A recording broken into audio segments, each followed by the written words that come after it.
10 MCQ जे आहेत ते पहिल्या ह्या 2 टॉपिकवर येणार आहेत. संस्कृत वर्णनाम परिचय आणि माहेश्वर हे संज्ञा प्रकरण याच्यावरती. नंतर जो टॉपिक येतो आहे उपसर्ग. उपसर्गामध्ये तुम्हाला हे 22 जे खाली दिलेत परा, अपसमा हे 22 उपसर्ग आहेत. याचे तुम्हाला वाक्य बनवायचे आहेत आणि ते वाक्य बनवण्यासाठी याचा क्वेश्चन येणार आहे. तो पण एक एमसीक्यू येणार आहे उपसर्गावरती, 5 मार्काला राहील. नंतर अव्यय. चौथा जो टॉपिक येतो आहे अव्यय. अव्ययवरती काय इथे जे अव्यय दिलेले आहेत च, अपि, खलु हे जे पूर्ण अव्यय दिलेत 4.1, 4.2 हे जे अव्यय आहेत हे तुम्हाला याचा अर्थ माहिती असला पाहिजे.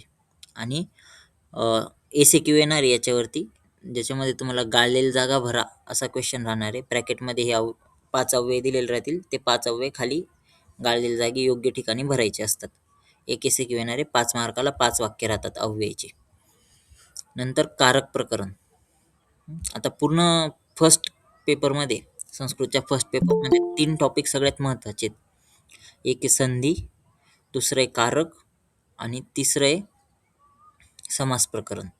कारण की यांना वेटेज खूप जास्त आहे. संधी आणि समासला डायरेक्टली 15-15 मार्काचं वेटेज आहे, म्हणजे 30 मार्क संधी समासमध्ये कव्हर होतात. कारकला जे वेटेज दिलेलं आहे 15 मार्काचं, त्याच्यापैकी 5 मार्क एसएक्यूमध्ये डायरेक्टली, 5 मार्क जे आहेत ते 5 मार्काचे एमसीक्यू आहेत कारकवरती, आणि उरलेले जे 5 मार्क आहेत ते 5 मार्क हे डिवायडेड आहेत. म्हणजे असं समजून घ्या, तुम्हाला जिथे वाक्य बनवायचे आहेत त्या ठिकाणी कारक प्रकरण थोडंसं येतं. नंतर वाच्य प्रयोगच्या ठिकाणी कारक प्रकरण येतं, तर असं त्या ठिकाणी आहे. तसं कारक प्रकरण 15 मार्काला आहे. आता कारक प्रकरण म्हणजे विभक्ती जे आपण म्हणतो, ते विभक्ती आणि कारक प्रकरणचा सायमल्टेनियस अभ्यास या टॉपिकमध्ये करायचा असतो.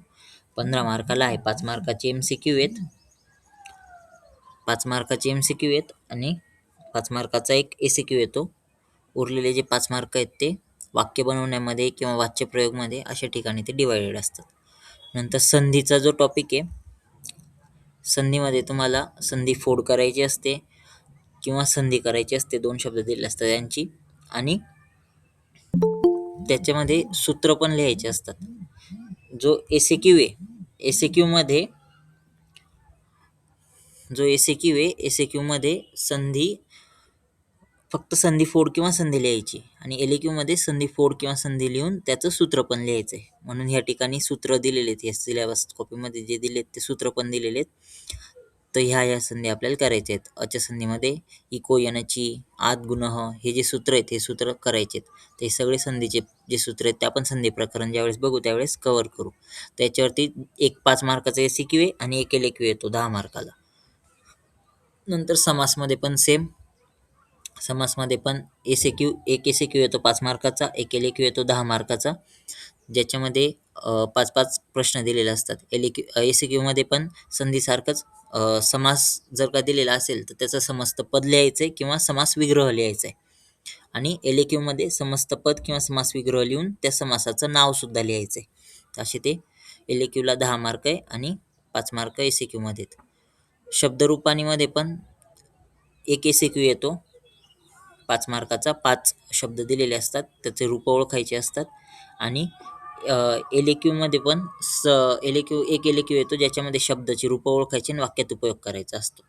असं एकूण 15 मार्काला शब्दरूपाने येतं, पण इथे 10च वेटेज दिलेलं आहे. ॲक्च्युली 15 मार्काला येतं शब्दरूपाने एक्झाममध्ये.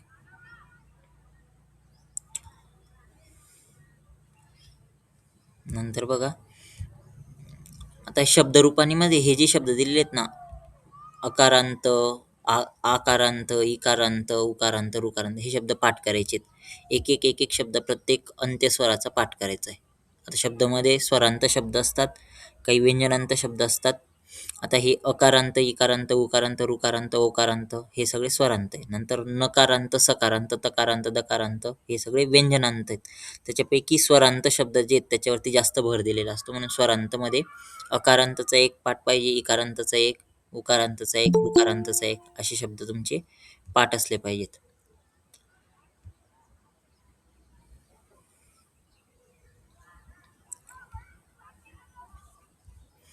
शब्दरूपांमध्ये पुल्लिंग, स्त्रीलिंग, नपुंसकलिंग असे शब्द तिथे दिलेले आहेत.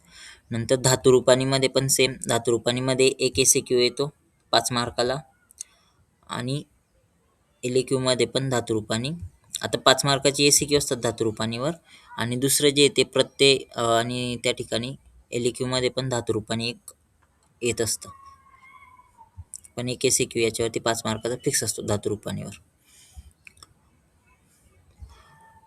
नंतर हे जे प्रत्यय दिलेले आहेत, हे प्रत्यय प्रकरणमध्ये 5 मार्काचे 5 मार्काचे जे प्रत्यय आहेत ते डायरेक्टली एल-ए-क्यूमध्ये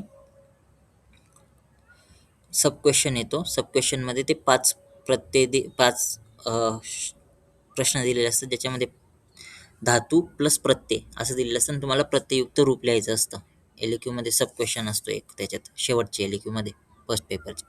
आणि उरलेले जे 5 मार्क आहेत तिथे 5 झाले. दुसरे 5 मार्क जे आहेत त्याच्यापैकी 3 मार्क एम-सी-क्यूमध्ये येतात आणि 2 मार्क हे प्रत्यय प्रकरणावरती एस-ए-क्यूमध्ये एक एस-ए-क्यू येतो, ज्याच्यामध्ये प्रत्यय प्रकरणावरती 2 प्रश्न दिलेले असतात आणि त्याचे तुम्हाला वाक्यात उपयोग करायचा असतो. विशेषण विशेषाचे पण 5 मार्क तसेच डिवायडेड आहेत. 2 मार्काचे एम-सी-क्यू असतात आणि 3 मार्काचे वाक्यात उपयोग करा म्हणून प्रश्न असतो एस-ए-क्यूमध्ये. असं पूर्ण तुम्हाला टोटल संस्कृतचा पेपर असतो. आता आज जे आपण चालू करणार आहे, आज पहिल्या टॉपिकपासून आपण सुरुवात करू. जो पहिला टॉपिक आहे तो आहे तुमचा संस्कृत वर्णानाम परिचय. आता खूप जणांचं असं मत असेल की त्यांना याच्या आधी संस्कृत नव्हतंच, असं खूप जण असतील. किती जणांना संस्कृत होतं BMSला येण्याच्या आधी? हँड रेज करा बरं. किती जणांना संस्कृत होतं BMSला येण्याच्या आधी?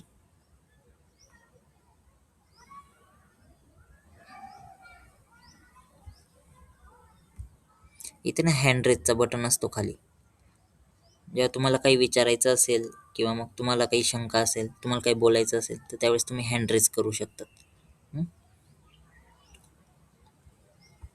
कोणाला संस्कृत नव्हतं का?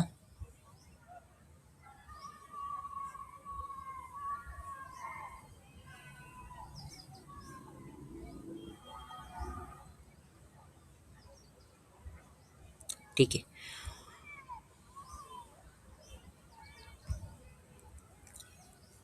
ठीक आहे, बघा आता संस्कृत नसलं तरी सुद्धा आपण जे आपल्याला BMSमध्ये जे संस्कृत घेतलं जातं किंवा संस्कृतचा जो सिलेबस दिलेला आहे BMSसाठी, तो असा दिलेला आहे की बेसिकपासून संस्कृत आहे. संस्कृत वर्णांपासून त्याची सुरुवात आहे, अल्फाबेट्सपासून. जेव्हा आपण कोणती पण भाषा शिकतो तर सगळ्यात आधी आपण अल्फाबेट शिकतो. तर तसं त्या ठिकाणी आपल्याला BMSच्या सिलेबसमध्ये पण सुरुवात जी केलेली आहे ती वर्ण परिचयापासून सुरुवात केलेली, की कोणकोणते वर्ण संस्कृतमध्ये आहेत. पण एवढं आहे की आपल्याला जे वर्णांची परिचय करून दिलेला आहे तो माहेश्वर सूत्रांच्या माध्यमातून दिलेला आहे. आपण वर्गीय व्यंजन वगैरे त्या माध्यमातून पण बघणार आहे. पण जे आपल्याला जे पुस्तक दिलेले आहे ते लघुसिद्धांत कौमुदीच्या बेसिसवर सगळेच्या सगळे हे दिलेले आहेत. त्याच्यामुळे अ, आ, इ, ई अशा प्रकारे न देता हे जे ऐ, ऊन, ऋर्लुक, एओंग, ऐओच हे जे सूत्र आहेत हेच म्हणजे संस्कृतचे वर्ण आहेत हे सगळे. नंतर मग आपण ज्यावेळेस त्याचं डायरेक्टली आपल्याला सोपं व्हावं म्हणून आपण मराठीप्रमाणे मग त्याला अ, आ, इ, ई, उ असं आपण त्याला रूप दिलेलं आहे. पण ॲक्च्युली हे माहेश्वर सूत्रामध्ये जे पण अक्षरं दिलेले ते हे सगळे संस्कृतचे वर्ण आहेत, मूळ वर्ण. ठीक आहे. आता संस्कृत वर्णनाम परिचयमध्ये पहिला टॉपिक येतो माहेश्वर सूत्र. माहेश्वर सूत्र पाठ आहेत का सगळ्यांचे? माहेश्वर सूत्र पाठ केलेले आहेत का सगळ्यांनी?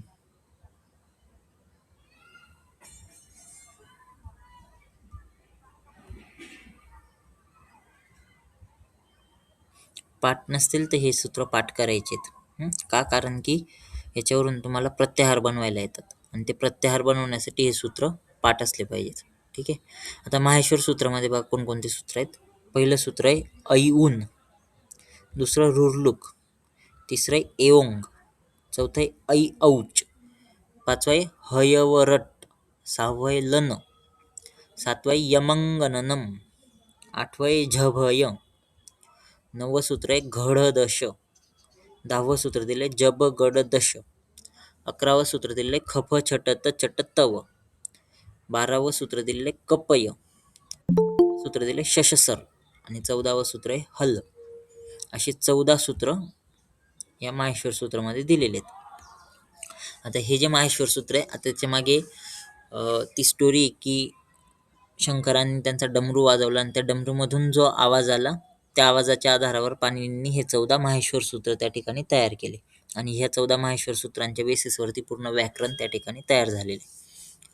आता हे जे सूत्र आहेत याचा उपयोग व्याकरणामध्ये कसा होतो, तर प्रत्याहार एक कन्सेप्ट प्रत्याहार ही जी कन्सेप्ट आहे की आपल्याला ज्यावेळेस व्याकरणांमध्ये तुम्ही खूप ठिकाणी अच, अन, अक, एच असं बघितले असतील शब्द, तर हे जे आहेत हे प्रत्याहार आहेत. तर प्रत्याहार बनवण्यासाठी माहेश्वर सूत्रांचा त्या ठिकाणी उपयोग होत असतो. प्रत्याहार म्हणजे प्रत्याहार काम काय करतात, तर प्रत्याहार हे जे खूप सारे अक्षर आपल्याला सांगायचे असतील एखाद्या ठिकाणी एखाद्या सूत्रामध्ये, तर त्या खूप साऱ्या अक्षरांना फक्त 2च अक्षरांमध्ये लिमिटेड करण्याचं काम प्रत्याहारचं असतं. तर ते जे प्रत्याहार तयार केले जातात ते हे माहेश्वर सूत्राच्या आधारावर तयार केले जातात. तर कशी प्रत्याहार निर्मिती कशी होत असते, तर त्याचं एक सूत्र आहे आदिरंतेन सहितः. म्हणजे आता प्रत्याहार जर का आपल्याला समजून घ्या प्रत्याहार बनवायचा आहे, आपण म्हटलं की अच प्रत्याहार बनवायचा आहे. अच प्रत्याहार, तर प्रत्याहार बनतो कसा,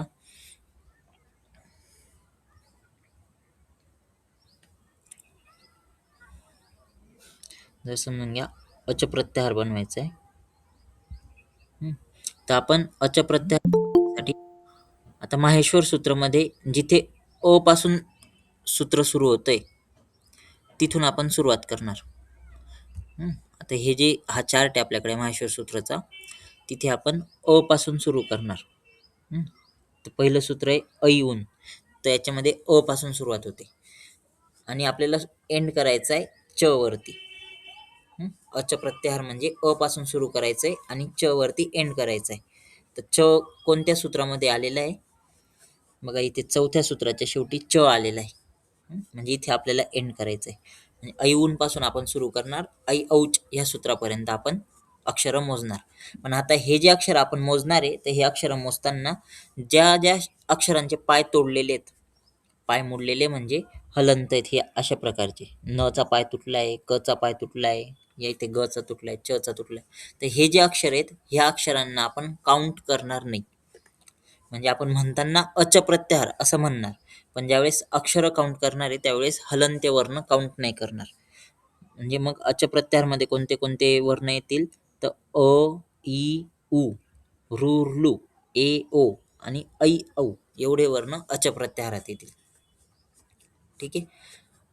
अच प्रत्याहार कसा बनला, अ पासून सुरू केलं, च पर्यंत आपण एंड करणार आहे. तर अ पासून च पर्यंत जेवढे पण वर्ण आहेत ते सगळे अच प्रत्याहारात येतील. त्यातल्या त्यात आणखीन कंडिशन काय, तर जे हलंत्य वर्ण आहेत ते त्या ठिकाणी लोप होऊन जाईल त्यांचा, म्हणजे ते वर्ण आपण काउंट नाही करणार. तर कोणते कोणते वर्ण राहिले अच्यामध्ये, अ, इ, उ, ऋ, ऋ, ए, ओ, ऐ, औ एवढे वर्ण अच प्रत्याहारमध्ये राहिले. अशा प्रकारचा प्रत्याहार त्या ठिकाणी बनवायचा असतो. ठीक आहे. प्रत्याहार कन्सेप्ट कळाली, कसा बनवायचा हे कळालं.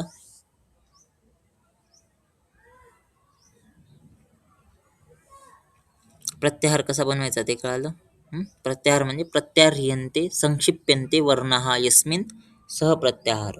म्हणजे ज्या ठिकाणी संक्षेप केलेला असतो वर्णांचा, वर्ण संक्षिप्त केलेले असतात, शॉर्ट केलेले असतात वर्ण सगळे, ते म्हणजे प्रत्याहार.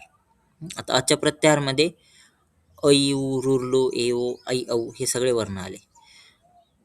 जर का मी सांगितलं अक प्रत्याहार बनवायचा आहे, अक, तर कोणते कोणते वर्ण येतील अक प्रत्याहारात, अक प्रत्याहार बनवायचा आहे अक. ऐ, उ, ऋ, ऋ. अ, इ, उ, ऋ, ऋ.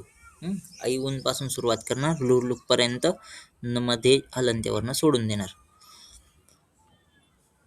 तसंच जर का मी सांगितलं एच प्रत्याहार बनवायचा आहे, एच,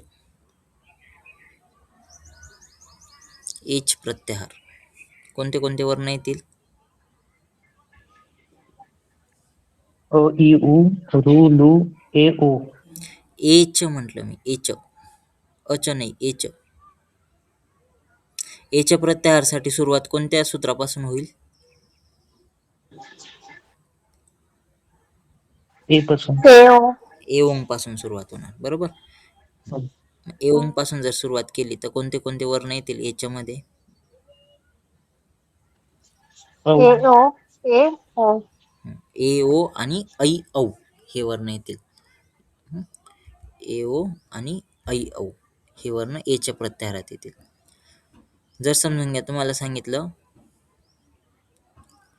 खरं प्रत्याहार, खरं. आता जेव्हा तुम्ही संधी प्रकरण शिकणार ना, त्याच्यामध्ये खूप ठिकाणी खरं प्रत्याहाराचं नाव येईल. खरं प्रत्याहारामध्ये सुरुवात कोणत्या सूत्रापासून होणार? 11व्या सूत्रापासून. खफ चटत चटत पासून. आणि एंड कुठे होणार? 13व्या सूत्रावर, शशसरला एंड होणार. ठीक आहे. कोणते कोणते वर्ण येतील मग त्याच्यात? कफ छट थ च त कप श श स. ठीक आहे. खपट छटत चटत कप आणि शशस एवढे येतील त्याच्यात. जर सांगितलं की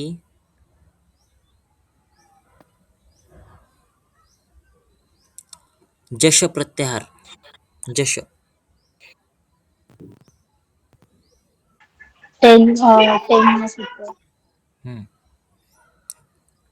10व्या सूत्राला सुरुवात करणार, एंड कुठे होणार? तिथेच तिथेच होणार, जब गडद एवढेच येतील जशमध्ये. ठीक आहे. तर अशा प्रकारे हे प्रत्याहार बनवण्यासाठी येतात. तुम्हाला याच्यावरती एमसीक्यू कसा येऊ शकतो? आता हे जे माहेश्वर सूत्र आहे फक्त एमसीक्यू साठी आहे, एसक्यू एलक्यू मधनं येणार. एमसीक्यू कसा येऊ शकतो याच्यामध्ये? एकतर पहिला एमसीक्यू फिक्स, किती माहेश्वर सूत्र आहेत, एकूण माहेश्वर सूत्र किती आहेत, हा एमसीक्यू येऊ शकतो. त्याचं उत्तर सगळ्यांना माहिती असलं पाहिजे. किती माहेश्वर सूत्र एकूण? 14. संस्कृतमध्ये जर का आलं तर किती? संस्कृतमध्ये 14ला काय म्हणतात? चतुर्दश. चतुर्दश माहेश्वराने सूत्राने संती, चतुर्दश. दुसरा एमसीक्यू काय येऊ शकतो? की तुम्हाला वर्ण दिलेले असतात आणि खाली प्रत्याहारांचं ऑप्शन्स दिलेले असतात. तर तुम्हाला विचारलेलं असतं की हे वर्ण कोणत्या प्रत्याहारात येतील आणि तुम्हाला ते लिहायचं असतं. ठीक आहे. आणि तिसरा एमसीक्यू काय येऊ शकतो? की तुम्हाला प्रत्याहार दिलेला असतो आणि खाली वर्ण दिलेले असतील ऑप्शन्समध्ये, तर प्रत्याहारामध्ये खालीलपैकी कोणते वर्ण येतात ते लिहायचं असतं. अशा प्रकारचे एमसीक्यू तिथे तयार होऊ शकतात. त्यासाठी तुम्हाला प्रत्याहार निर्मिती लक्षात आली तर तुम्हाला नंतरचे 2 एमसीक्यू कसे पण सॉल्व्ह करता येतील. प्रत्याहार निर्मिती कशी करायची ते लक्षात आलं? प्रत्याहार कसा तयार करायचा ते कळालं? आता प्रत्याहार दिलेला असेल तर कोणते कोणते वर्ण येतील ते कळालं? हो सर. आता मी जर का तुम्हाला विचारलं की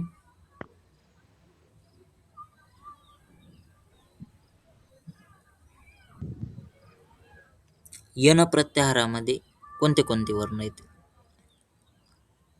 यन प्रत्याहार.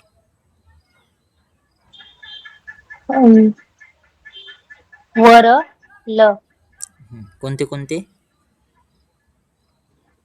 य व नाही सॉरी वर तीनच येतील. य येईल ना त्याच्यामध्ये? य व र ल. य पासून सुरुवात तो करतो पण ना? शब्द घ्यायचा का सर? हो जे हो हो, जिथून सुरुवात करतोय ते काउंट करायचं, जिथं एंड होतोय ते नाही काउंट करायचं.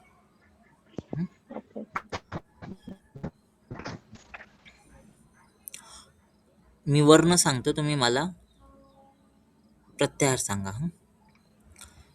झ भ घ ढ द, घ ढ ध, झ भ घ ढ ध कोणता प्रत्याहार आहे? जश. झश प्रत्याहार.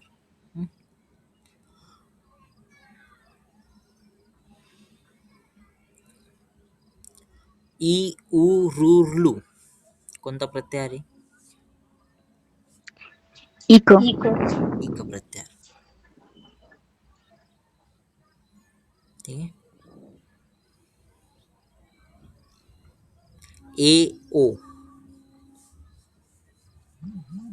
ए ए ए ई एंग एंग प्रत्यार. एंग एंग सॉरी एंग प्रत्यार. ठीक आहे. अशा प्रकारे तुम्हाला प्रत्यार येतात. हे कळालं एवढं माहेश्वर सूत्र. हो माहेश्वर सूत्र पाठ आहे सगळ्यांचे. हो हे पाठ नसतील तर माहेश्वर सूत्र पाठ करून घ्या, कारण की जर का MCQ आला आणि हे जर पाठ नसेल तर मोजत बसावं लागतं. मग कोणत्या सूत्रामध्ये कोणतं प्रत्याहार आहे, म्हणजे कोणकोणत्या प्रत्याहारामध्ये कोणकोणते वर्ण येतील ते शोधत बसावं लागतं. म्हणून हे पाठ करून घ्यायचे. ठीक आहे.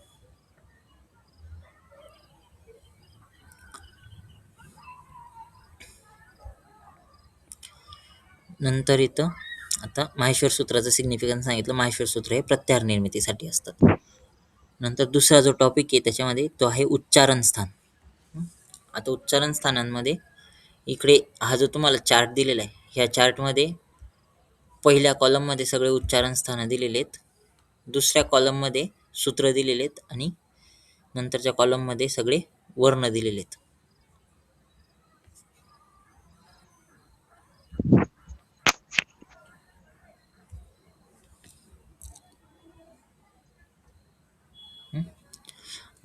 आता इकडच्या बाजूला बघून घ्या. हे जे दिलेले आहेत हे क ख ग घ च छ ज झ ट ठ ड ढ न त थ द ध न प फ ब भ म हे सगळे वर्गीय व्यंजन म्हटलं जातं याला. आणि हे जे पहिले व्यंजन आहेत याच्यामध्ये, यांच्या ह्या व्यंजनावरून त्या वर्गाला नाव दिलेलं असतं. जसं हा जो पहिला क ख ग घ हा जो वर्ग आहे याला नाव असतं क वर्ग. क वर्ग म्हटलं म्हणजे क ख ग घ एवढे वर्ण त्याच्यामध्ये येतात. च वर्ग म्हटलं म्हणजे च छ ज झ य एवढे वर्ण येतात. ट वर्ग म्हटलं तर ट ठ ड ढ न एवढे वर्ण येतील. त वर्ग म्हटलं तर त वर्गामध्ये त थ द ध न हे वर्ण येतील. प वर्ग म्हटलं तर प फ ब भ म हे वर्ण प वर्गात येतात. तर हे अशी एकूण 25 वर्गीय व्यंजन आहेत. वर्गीय व्यंजनांची संख्या लक्षात ठेवा. वर्गीय व्यंजनांची संख्या आहे 25.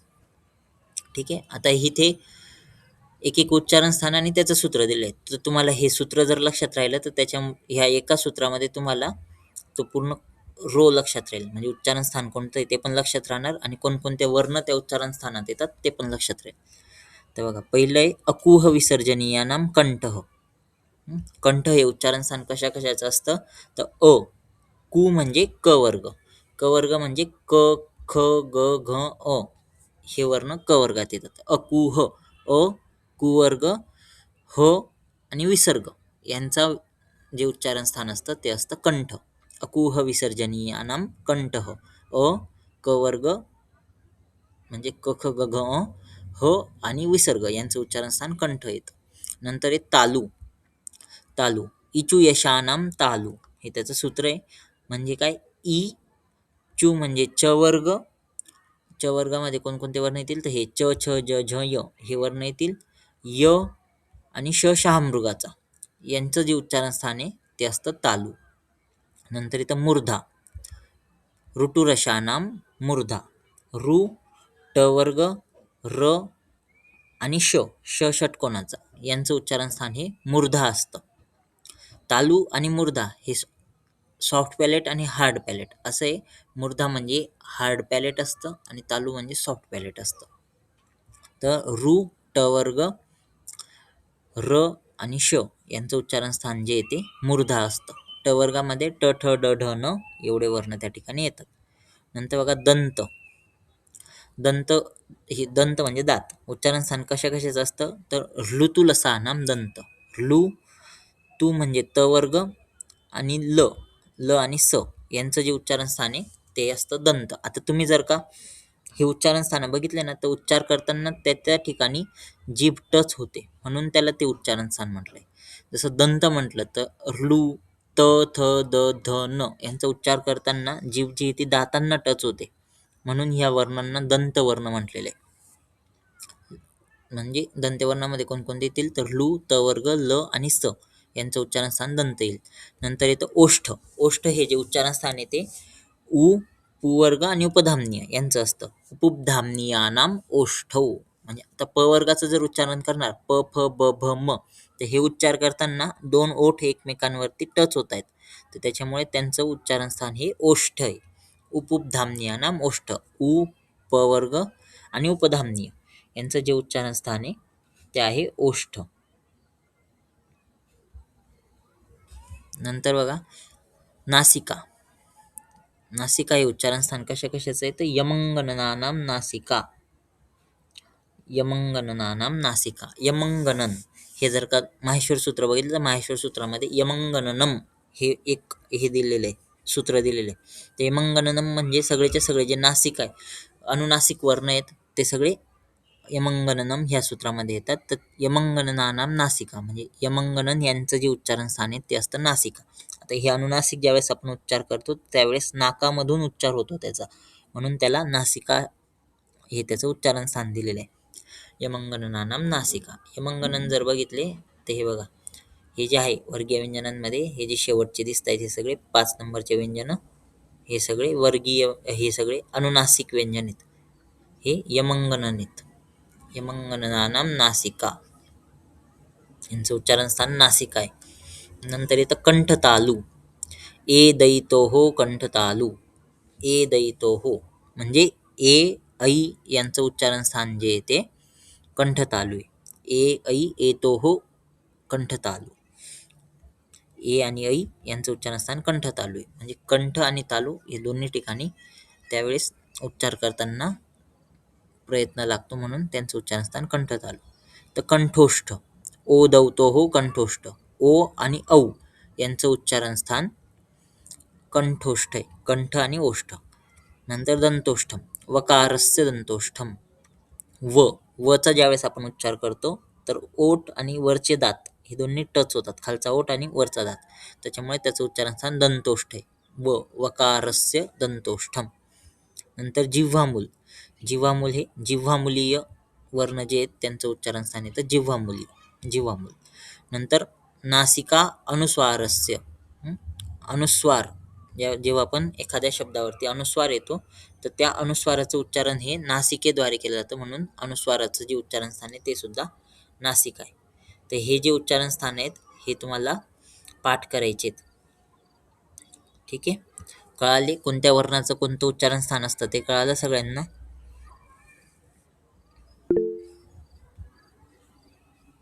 काही डाऊट आहे कोणाला?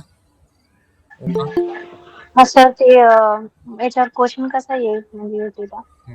आता याच्यावरती क्वेश्चन कसा येतो, तुम्हाला वर्ण दिलेला असतो आणि विचारलेलं असतं की त्याचं उच्चारण स्थान कोणतं आहे. जसं असं विचारलं असेल की ज वर्गाचं उच्चारण स्थान कोणतं आहे, म्हणजे एमसीक्यू मध्ये येते का सर? एमसीक्यू मध्ये. याच्यावरती हे आजचा जो टॉपिक आहे तो पूर्ण एमसीक्यूचा आहे, याच्यावरती एसीक्यू नाही येणार आहेत, हे फक्त एमसीक्यूचे टॉपिक आहेत. पहिला जो टॉपिक आहे, पहिला टॉपिकचं लेक्चर, पहिला टॉपिक पूर्ण एमसीक्यूचा आहे. ठीक आहे, याच्यावरती फक्त एमसीक्यू येतात. एक तर तुम्हाला वर्ण दिलेला असेल आणि तुम्हाला विचारलं जाईल की त्याचं उच्चारण स्थान कोणतं आहे, किंवा मग तुम्हाला हे जे सूत्र आहे सूत्रामध्ये एखादा शब्द गाळतील, शब्द ब्लँक करून टाकतील आणि तुम्हाला फिलिंग द ब्लँक सारखा एमसीक्यू विचारतील की खालीलपैकी कोणता ऑप्शन ब्लँक असलेल्या जागेमध्ये बसेल व्यवस्थित. असं जसं इचुएशानाम तालू येतं, इचुएशानाम डॅश डॅश डॅश असं दिलेलं असेल आणि खाली ऑप्शन दिलेले राहतील, तुम्हाला सूत्र पूर्ण करायचं राहतं. असा एमसीक्यू त्या ठिकाणी येतो. ठीक आहे, हे उच्चारण स्थान कळाले सगळे? हो सर. वर्गीय व्यंजन कळाले? वर्गीय व्यंजन किती आहेत एकूण तुम्हाला संख्या सांगितली? 25 वर्गीय व्यंजन आहे. कोणकोणते वर्ग आहेत वर्गीय व्यंजनामध्ये? च वर्ग, सॉरी क वर्ग, च वर्ग, ट वर्ग, च वर्ग, प वर्ग. क च ट त प. क च ट त प हे वर्ग आहेत आणि प्रत्येक वर्गामध्ये 5-5 व्यंजन असतात, असे 25 वर्गीय व्यंजन असतात. ठीक आहे, हे सूत्र सगळ्यांनी पाठ करा उच्चारण स्थानाचे आणि याच्यावरती तुम्हाला क्वेश्चन येतात. नंतर येतं यत्न. यत्न म्हणजे जे आपण एफर्ट्स घेतो, स्वर किंवा शब्द उच्चार करत असताना जे आपण एफर्ट्स घेतो त्या एफर्ट्सला म्हटलं जातं यत्न. तर हे यत्न 2 प्रकारचे असतात. यत्नोद्विधा आभ्यंतर बाह्यश्च. हे जे प्रयत्न आहे 2 प्रकारचे असतात. एक आभ्यंतर प्रयत्न आणि एक बाह्य प्रयत्न. आता आभ्यंतर प्रयत्नाचे परत 5 प्रकार पडतात. यत्नोद्विधा आभ्यंतरो बाह्यश्च आद्य पंचदाहा. आद्य म्हणजे कोणता? तर हा आभ्यंतर. आद्य पंचदाहा अभ्यंतरचे 5 प्रकार कोणते? स्पृष्टम, ईषत् स्पृष्टम, ईषद विवृत्तम, विवृत्तम आणि संवृत्तम इति भेदात. अभ्यंतर प्रयत्न हा 5 प्रकारचा असतो. स्पृष्ट, ईषत् स्पृष्ट, ईषद विवृत्त, विवृत्त आणि संवृत्त.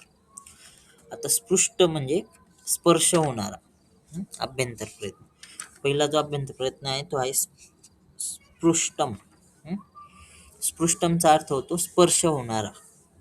तर ज्या वर्णाचं उच्चारण करताना जीभ जी येते उच्चारण स्थानाला पूर्णपणे स्पर्श करते त्या वर्णाला स्पृष्ट वर्ण म्हटलं जातं. इथे सूत्र दिले पुढे. तत्र स्पृष्टम प्रयत्नम स्पर्शानाम. स्पृष्ट प्रयत्न कोणत्या वर्णांचा असतो? तर स्पर्श वर्णांचा असतो. मग स्पर्श वर्ण कोणकोणते? तर कादयो मावसानाम स्पर्श. क ते म पर्यंतचे वर्ण हे स्पर्श वर्ण. आता क ते म पर्यंत म्हणजे कोणते वर्ण? तर कचट तप हे जे आहेत हे सगळे स्पर्श वर्ण आहेत. क ते म पर्यंतचे म्हणजे क पासून सुरू केलं प फ ब भ म पर्यंत म ला एंड होतात ते सगळे वर्गीय व्यंजन. वर्गीय व्यंजन जे ते सगळे स्पर्श वर्ण आहेत. तर त्यांचा अभ्यंतर प्रयत्न हा स्पृष्ट असतो. स्पृष्ट प्रयत्न स्पर्शानम. स्पर्श वर्णांचा अभ्यंतर प्रयत्न हा स्पृष्ट प्रयत्न असतो. नंतर दुसरं आहे ईषत् स्पृष्टम. ईषत् स्पृष्टम अंतस्थानाम. अंतस्थ जे वर्ण आहेत त्यांचा अभ्यंतर प्रयत्न हा ईषत् स्पृष्ट असतो. मग अंतस्थ वर्ण कोणते? तर यनः अंतस्था. यन प्रत्याहारातील जे वर्ण आहेत ते अंतस्थ वर्ण आहेत. यन प्रत्याहारात कोणकोणते वर्ण येतात? तर बघा हे य व र ल हे वर्ण यन प्रत्याहारात येतात. नंतर विवृत्तम. आता ईषत् स्पृष्टम म्हणजे काय? तर ज्यावेळेस आपण जी ह्या वर्णांचं उच्चारण करतो अंतस्थ वर्णांचं य व र लचं उच्चारण करतो त्यावेळेस जिभेचा स्पर्श हा थोडासा स्पर्श त्या ठिकाणी उच्चारण स्थानाला होत असतो म्हणून त्याला ईषत् स्पृष्टम म्हणतात. ईषत् म्हणजे थोडंसं. ईषत् स्पृष्टम थोडासा स्पृष्ट म्हणजे थोडासा स्पर्श वर्णांसारखा तो ईषत् स्पृष्ट. नंतर विवृत्तम. विवृत्तम स्वरानाम. जे पण स्वर आहेत त्यांचा प्रयत्न जो येतो विवृत्त प्रयत्न असतो. म्हणजे यांचा उच्चार करत असताना मुख जे असतं ते पूर्णपणे उघडलं जातं. विवृत्त म्हणजे मोठं होणे. विवृत्त म्हणजे मोठे होणे. तर मुख पूर्णपणे उघडलं जातं म्हणून त्याला विवृत्त म्हटलं जातं. विवृत्तम स्वरानाम. स्वर म्हणजे कोणते कोणते स्वर आहेत? अचह स्वराहा. अच प्रत्याहारामध्ये सर्व स्वर येतात.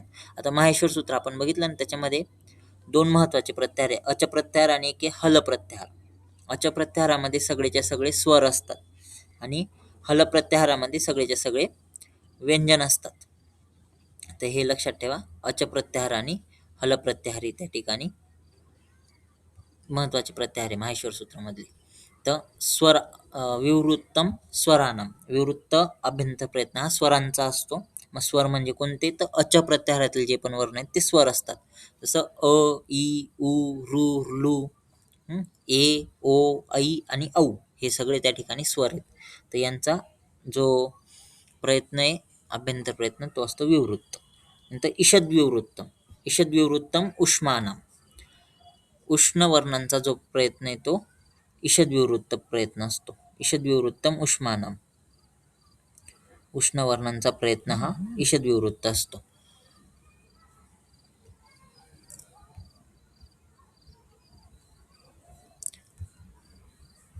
ठीक आहे. ईषद विवृत्तम उष्मानम.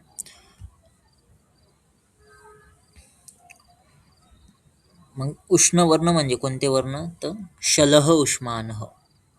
शल प्रत्याहारातील जे पण वर्ण आहेत ते उष्ण वर्ण आहेत. शल प्रत्याहारात कोणकोणते वर्ण येतात? तर श, श, स, ह हे वर्ण शल प्रत्याहारात येतात. तर यांचा अभ्यंतर प्रयत्न जो येतो उष्ण ईषद विवृत्त राहणार. उष्ण वर्णांचा अभ्यंतर प्रयत्न ईषद विवृत्त असतो. तर संवृत्तम 5वा जो अभ्यंतर प्रयत्न आहे तो आहे संवृत्तम. संवृत्त हा अभ्यंतर प्रयत्न कशाचा असतो? तर ह्रस्वस्य अवर्णस्य प्रयोगी संवृत्तम. ह्रस्व अचा प्रयोग असतो त्यावेळेस त्याला संवृत्त हा अभ्यंतर प्रयत्न त्या ठिकाणी असतो. ह्रस्व अचा प्रयोग असताना संवृत्तम हा अभ्यंतर प्रयत्न असतो. आता संवृत्तम म्हणजे काय, तर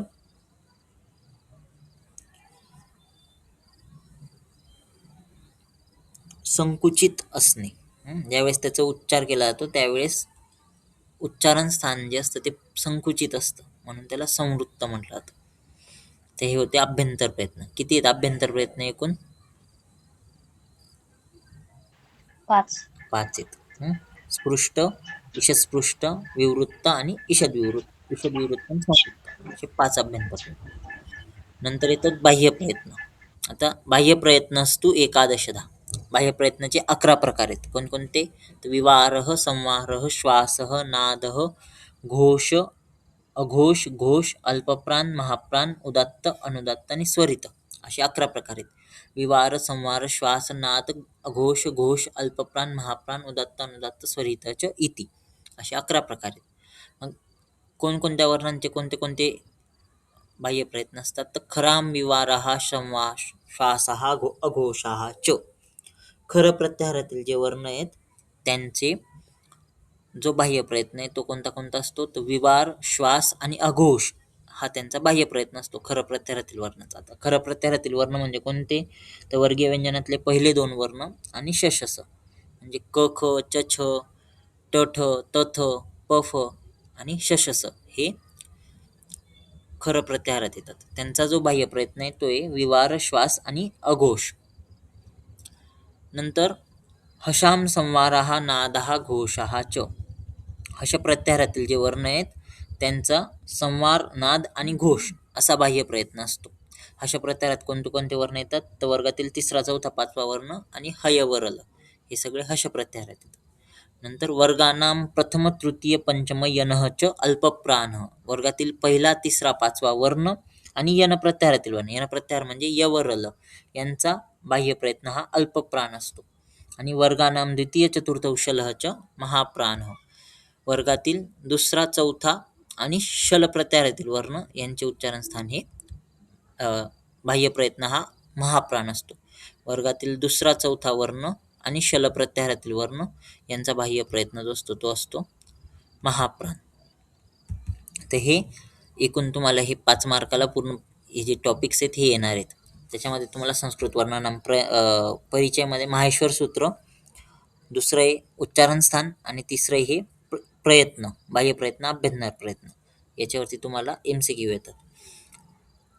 ठीक आहे. किती प्रयत्न आहेत बाह्य प्रयत्न एकूण? 11. 11 बाह्य प्रयत्न. अभ्यंतर प्रयत्न किती आहेत? 5. 5. कोणकोणते आहेत अभ्यंतर प्रयत्न?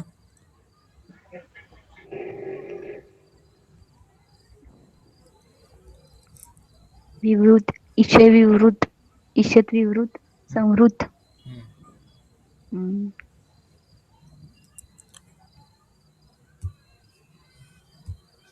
सर याचे नोट्स वगैरे कुठे अवेलेबल असणार?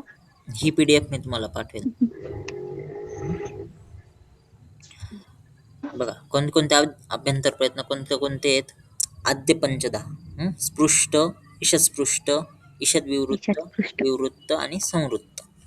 स्पृष्ट आणि ईषत्स्पृष्ट ते राहिले. ठीक आहे. आता याच्यावरती MCQ कसे येतात ते बघा. हे मॉडेल क्वेश्चन पेपर आहेत. आता हे तुम्हाला असे MCQ तुम्हाला येतात. कती माहेश्वराने सूत्राने संती. आता सगळे जे MCQ आहेत ना ते संस्कृतमध्येच राहणार आहेत, त्याच्यामुळे ते समजले पाहिजेत. माहेश्वर सूत्र किती आहेत? काय येईल उत्तर? 14. बी आन्सर येईल. 14 माहेश्वर सूत्र. तर य व र ल इति वर्णाः कस्मिन् प्रत्याहारे भवति? यन. यन प्रत्याहार. सी आन्सर येईल यन प्रत्याहार. नंतर 6वं बघा. बाह्य प्रयत्नाः कतिधा? सी. एकादशधा. सी. 11 बाह्य प्रयत्न आहेत ना. नंतर अकारस्य उच्चारण स्थानं किम? कंठ. कंठ. सूत्र काय त्याचं? अकुह विसर्जनीय कंठ. अकुह विसर्जनीयानां कंठ.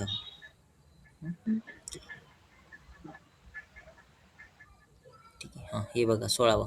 ओदौतोः उच्चारण स्थानम किम. कंठतालु. डी. कंठउष्ट. सिलेबस कॉपीमध्ये तर याच्यावर फक्त एमसीक्यूज दिले. फक्त MCQ. कंठउष्ट. कंठोष्ठ कोणतं उत्तर आहे? डी. डी येईल. ओदौतो. आता काही ठिकाणी तुम्हाला असं पण येऊ शकतं, 2 ऑप्शन दिलेले असतात, दोन्ही ऑप्शन बरोबर असतात. मग त्यावेळेस चौथं ऑप्शन किंवा तिसरं ऑप्शन बघायचं की कुठेतरी दिलेलं आहे का दोन्ही ऑप्शन बरोबर वालं, तर ते त्याचं उत्तर असतं. ठीक आहे. असे MCQ मोस्टली याच्यामध्ये झालेले आहेत. नीटमध्ये असे MCQ येतात खूप वेळा. दोन्ही ऑप्शन बरोबर असतात, चौथ्यामध्ये दिलेलं असतं ते. नंतर बघा इथे अनुस्वारस्य स्थानम किम. नासिका. सूत्र काय त्याचं? अनुस्वारस्य नासिका. नासिका अनुस्वारस्य. नंतर बघा हे अभ्यंतर प्रयत्नाः कतिधा. ए. पंचदा. पंचधा. दुसरं वर्गानां प्रथम तृतीय पंचम यनश्च.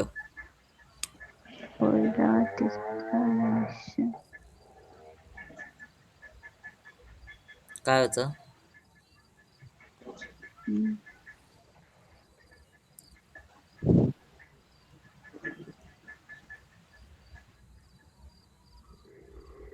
कोणते 2 ऑप्शन मोस्ट करेक्ट वाटतात याच्यात? अल्पप्राण महाप्राण. अल्पप्राण. अल्पप्राण इज करेक्ट. वर्गानां प्रथम तृतीय पंचम तर यनश्च एकदा क्वेश्चन सांगा ना. अल्पप्राणः. हा क्वेश्चन आहे. वर्गानां प्रथम तृतीय पंचम यनश्च डॅश डॅश डॅश. पूर्ण करायचंय, सूत्र येते त्या ठिकाणी, सूत्र पूर्ण करायचंय.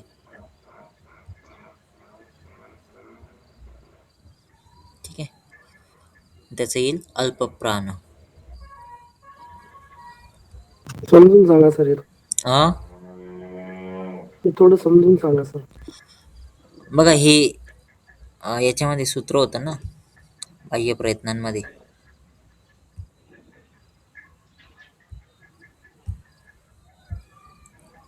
हे सूत्र आहे बघा. वर्गानां प्रथम तृतीय पंचमः यनश्च अल्पप्राणः.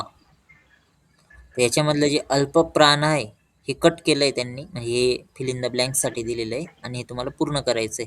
ऑप्शन्समध्ये येतं अल्पप्राण दिले. म्हणजे तुम्हाला MCQ कसे येऊ शकतात, आणखीन सूत्र दिलेलं राहील, सूत्रामधला एक शब्द हे करून टाकतील, ब्लँक करून टाकतील किंवा गाळलेली जागा सारखं दिलेलं राहील आणि तो योग्य तो शब्द तुम्हाला त्या सूत्रामध्ये बसवायचा असतो. अशा प्रकारचा MCQ येतो. म्हणून तुम्हाला ओके सर. हे सूत्र माहिती असले पाहिजेत. ठीक आहे.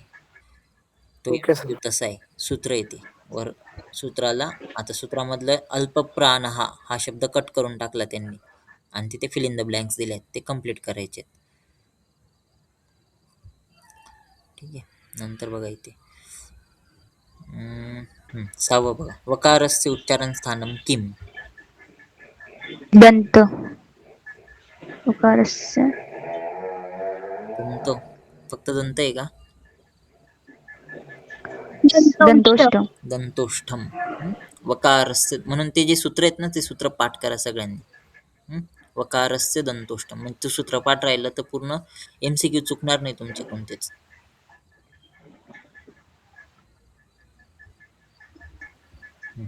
हे बघा 13वं शलह डॅश डॅश डॅश. उष्म. उष्मान. शलह उष्मान. 15वं बघा स्पृष्टम प्रयत्नम डॅश डॅश डॅश. स्पर्शानाम. स्पर्शानम. स्पृष्टम प्रयत्नम स्पर्शानम. 18वा बघा अ इ उ ऋ ऋ ए ते. हे कोणते स्वर आहेत? स्वर. ह्रस्व आहे का दीर्घ आहे? काय येईल याचं? दीर्घ स्वर. अ इ उ ऋ ऋ. ह्रस्व. ह्रस्व स्वर आहेत. ह्रस्व. आता याचा दीर्घ कसा असतो माहिती का? अ चा दीर्घ येतो आ, ई चा दीर्घ आहे वरती जी दीर्घ ई ई. वरती हे असतं ई चा दीर्घ. उ चा दीर्घ म्हणजे उ असाच उ असतो, त्याच्या आत बाजूला असं गोल दिलेला असतो उ, तर त्याचा दीर्घ आहे. ह्रस्व दीर्घ लुत असे त्याचे प्रकार पडतात. आता हा याच्यातला नाही संस्कृत वर्णनाम परिचय मधला, पण वर्ण परिचय मध्येच एक येतं म्हणून ते घेतलं. 19 बघा, अनुस्वारस्य उच्चारण स्थानम किम. नासिका. नासिका. सूत्र काय त्याचं? नासिका अनुस्वारस्य. नासिका अनुस्वारस्य. नंतर हे बघा, रु ट वर्गस्य उच्चारण स्थानम किम. तुटूरशाना. मुर्दा. मुर्दा. तुटूरशाना मुर्दा. सूत्र ऋटुरशाना. मुर्दा. तुटूर. नंतर 5 बघा, ह्रस्व अवर्णस्य प्रयत्न डॅश डॅश डॅश. काय येईल?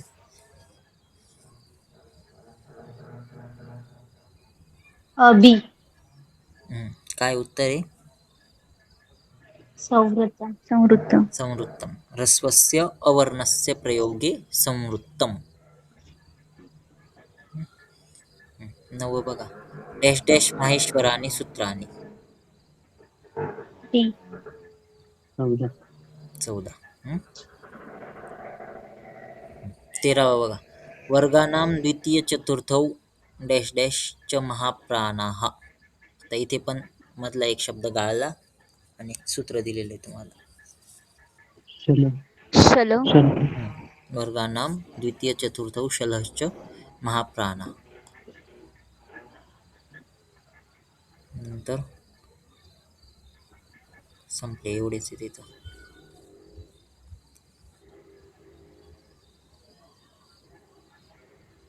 हे बघा दुसरं, कति वर्गीय व्यंजनानि सन्ति. वर्गीय व्यंजन. किती आहेत? 45. किती वर्गीय व्यंजन? 25. C option. 25. 25. पंचविंशति.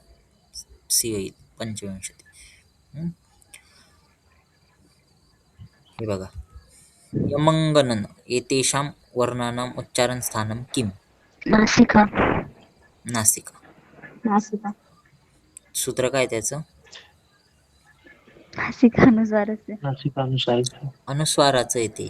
यमंगनांचं सूत्र काय? यमंगन. यमंगननाम नासिका. नासिकाच. यमंगननानाम नासिकाच. तिथे नासिकाच तो जो च आलेला आहे तो का बरं आलेला आहे माहिती का? कारण की आपण जर का वर्गीय व्यंजनानुसार बघितलं तर प्रत्येकाचं याच्यामध्ये जसं अकुह विसर्जन यानाम कंठ म्हटलं तर अ आणि क वर्ग याचं अ क वर्ग ह आणि विसर्ग यांचं उच्चारण स्थान कंठ येतं. म्हणजे कंठ हे क वर्गाचं उच्चारण स्थान. क वर्ग म्हटला आणि त्याच्यामध्ये पूर्ण शेवटचा अनुनासिक पण आला ना, क ख ग घ य. म्हणजे यचं उच्चारण स्थान कंठ पण आहे आणि या सूत्रानुसार नासिका पण आहे. म्हणून 2 उच्चारण स्थान आहेत, कंठ आणि नासिका. आणि ज्यावेळेस तुम्हाला हे एकखटी विचारलं यमंगनन यांचं उच्चारण स्थान काय, तर ते नासिका येईल त्याचं उत्तर. ठीक आहे. तो जो नासिकाच सूत्रामधला च त्याच्यासाठी हे सूत्र लक्षात ठेवा फक्त, यमंगननानाम नासिका. नासिकाच. तर हे एकखटी विचारलं यमंगननचं उच्चारण स्थान काय, तर ते नासिका.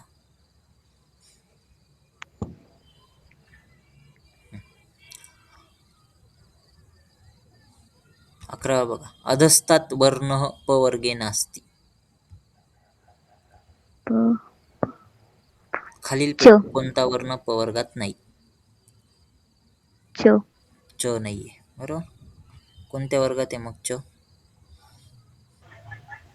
च वर्ग. च वर्गात. 16वा बघा, ऋतुलसानाम डॅश डॅश डॅश. ऋतुलसानाम तालु. सॉरी. तालु ऑप्शनच नाही. ऋ. काय येईल? लू त ल. उच्चार करा. ओष्ठ. ओष्ठ. दंत. दंत. दंत. दंत. ट चा उच्चार करताना जीभ दातांना लागते. दंत. दंत. दंत. ऋतुलसनं दंताः. सूत्र पण आहे, ऋतुलसानाम दंताः. किंवा त चा उच्चार केला, ल चा उच्चार केला तर दातांना जीभ लागते.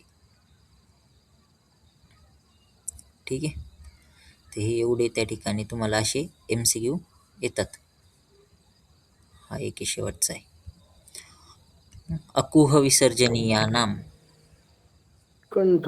कंठ. कंठः. 6. माहेश्वराणी सूत्राणी डॅश डॅश माहेश्वराणी चतुर्दश. चतुर्दश.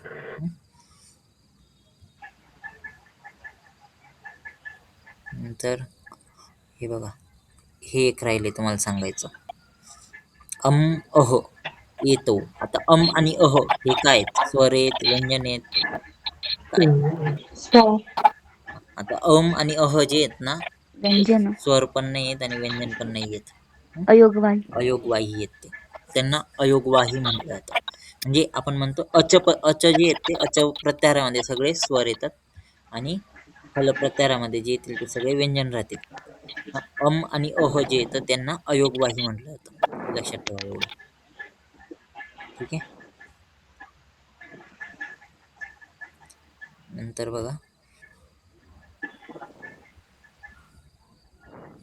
14वा बघा, अंतस्थाः आणि खाली वर्ण दिलेले आहेत. य व रल. य व रल.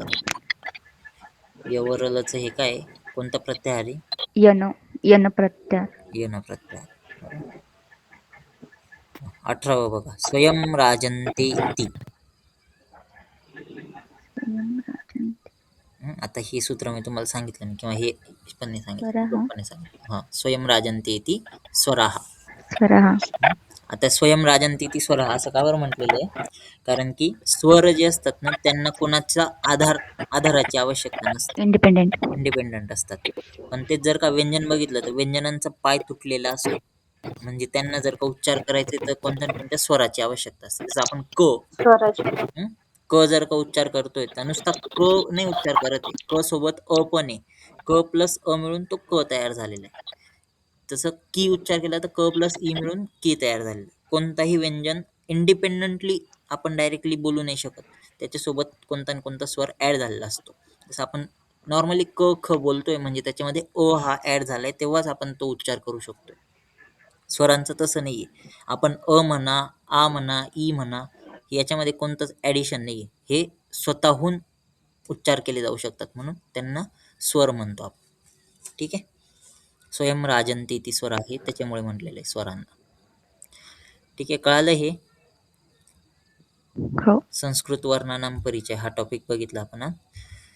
ही PDF मी तुम्हाला पाठवतो. याच्यामध्ये जेवढे पण सूत्र दिलेले आहेत ह्या PDF मधले, हे सगळे सूत्र तुम्हाला पाठ करायचे आहेत.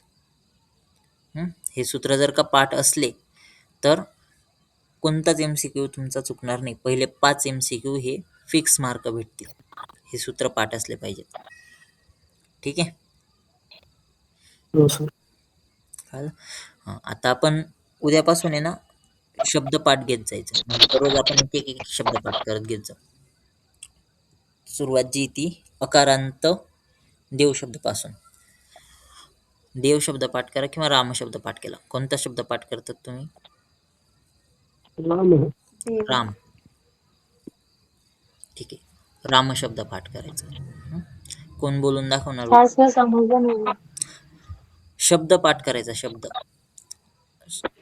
म्हणजे देव शब्द, देवः देवौ देवाः प्रथमा देवं देवौ देवान् द्वितीया, हे शब्द पाठ करतो ना आपण. हा, ते शब्द पाठ करून यायचे आणि उद्या बोलून दाखवायचं इथं. ठीक आहे. सगळ्यांनी पाठ करा. एक जण बोलून दाखवेल. कोण बोलून दाखवणार? देव बोलू का मी? हा, हँड रेज करा. कोण बोलून देव. दाखवणार?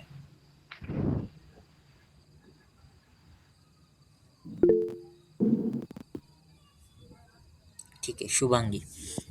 पाठ सगळ्यांनी करायचा. शुभांगी उद्या बोलून दाखवणार देव शब्द.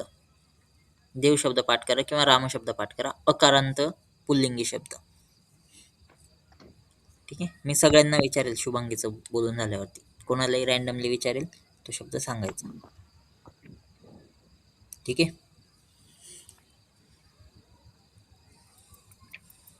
उद्या आता आपण याच्या पुढचा जो टॉपिक आहे संज्ञा प्रकरण तो बघू आणि दररोज एक शब्द आपण असं पाठ घेत जाऊ.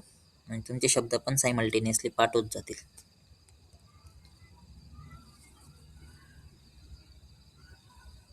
Okay sir.